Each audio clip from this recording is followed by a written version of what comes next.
Viral, cara cerdik penjaga konter gagalkan penipuan modus transfer dana, pelaku langsung kabur. Tengah beredar sebuah video yang memperlihatkan aksi seorang pria diduga mencoba melakukan aksi penipuan. Dalam video tersebut, mulanya pria berjaket hitam itu datang dan mengatakan pada penjaga konter untuk mengisi saldo dana. Tak tanggung-tanggung, ia menyampaikan ingin mengisi saldo sebesar 500.000. Penjaga konter yang tampak santai itu pun mengiyakan dan mencatat nomor pria itu.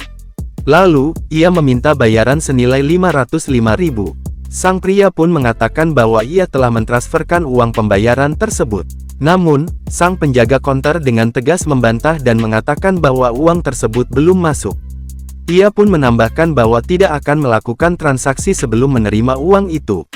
Pria itu pun lantas berdiri dan menelpon seseorang. Tak lama kemudian, pria itu pun kabur meninggalkan konter tersebut tanpa berkata apapun.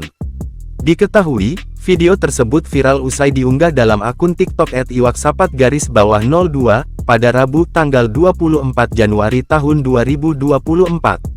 Netizen yang menyaksikan peristiwa itu pun sontak ramai memberikan komentar dan memuji ketenangan sang penjaga konter. Dalam komentar tersebut, sang penjaga konter pun menyampaikan bahwa dirinya sudah terbiasa dengan aksi seperti yang dilakukan oleh pria itu.